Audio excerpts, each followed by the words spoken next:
Okay, I'm back, and what I'm going to try and do here today is clean up the overflow reservoir for my cooling system on my truck. You see it's all grubby inside and stained. So basically the procedure is, I got a container here, I'm outdoors. I'm going to put a bit of bleach in it, and I'm going to put a little bit of dish detergent in it as well, okay? Bit of soap, try and break up some of the scum. And I'm going to mix it up in here, take the cover off, and I'm going to leave it for a day, and then I'm going to rinse it out, and we'll maybe have to do it a couple of times, but we'll initially start with 1 day sitting in the tub here, okay?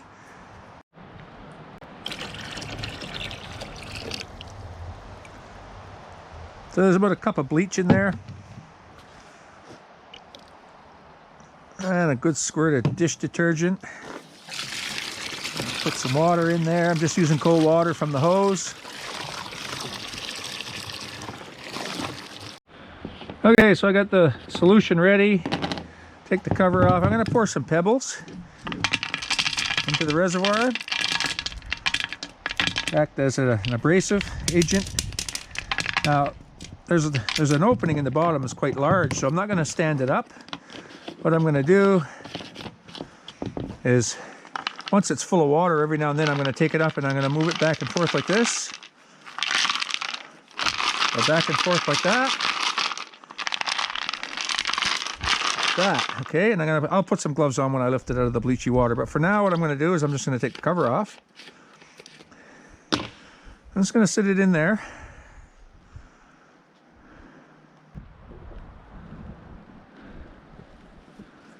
And there we go. Okay, that's slowly sinking. All right.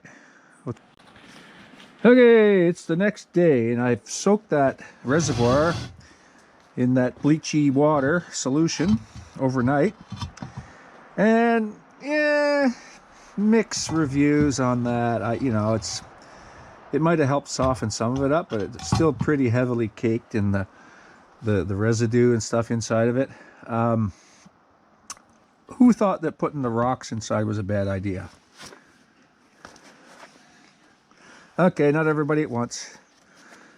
Yeah, the reason that the rocks didn't work, they work sort of in this area, and I shook them out. There's another one right now, it's kind of stuck here. I can get that off right there, but I shook it, and then I realized that it's baffled. This tank is baffled here, so there's just some small holes in the baffle that run between this side and that side. So you can see this side's a little cleaner.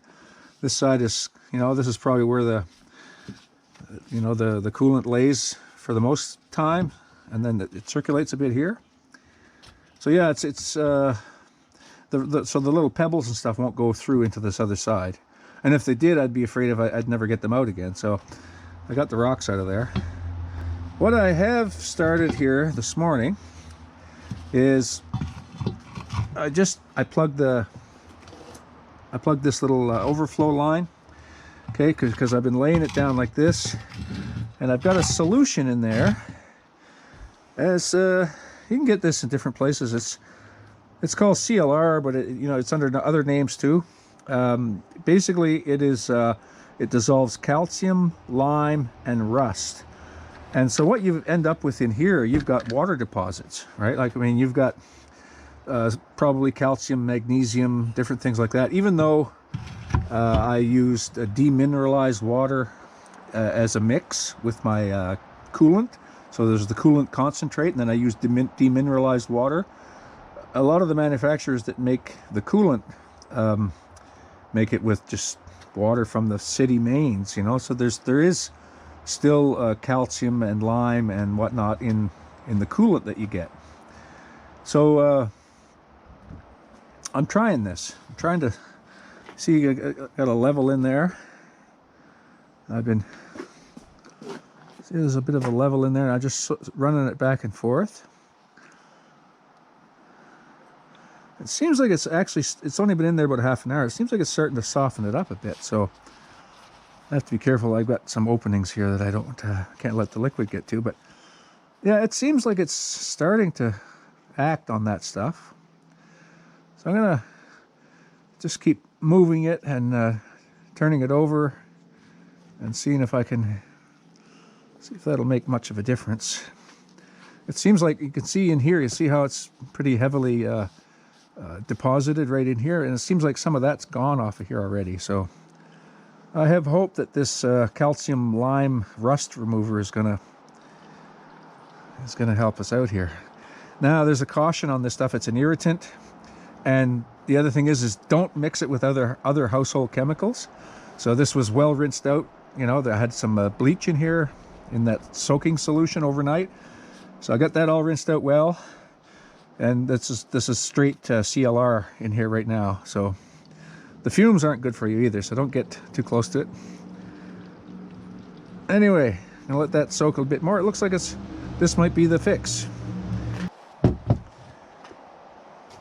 Okay, I'm starting to get this cleaned out. It's probably never going to come white again, but I've gotten a lot of the sludge and stuff freed up from the inside of it. Another thing I'm doing is I'm going to the old standby, some uncooked rice, okay, and a bit of dish detergent, and I got some boiling water here, okay.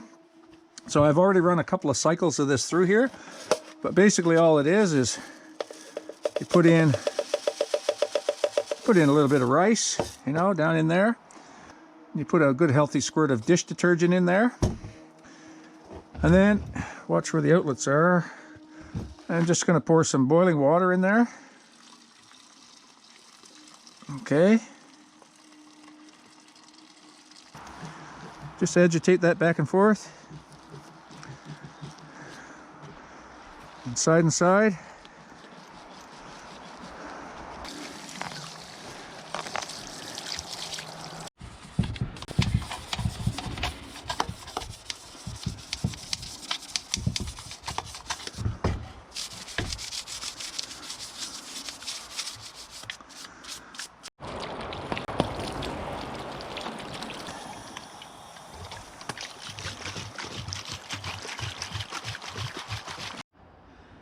And as you can see down inside there,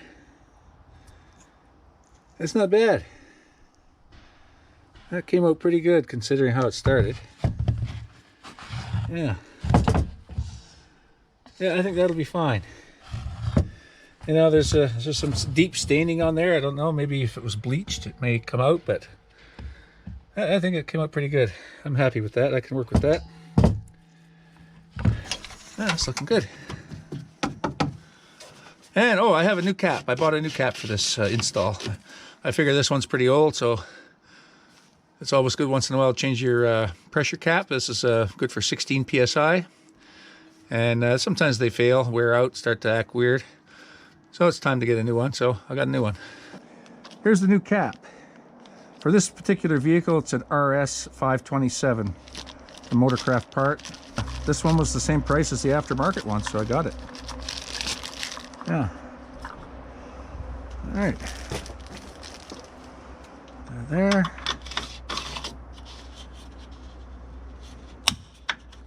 Okay, that should be good.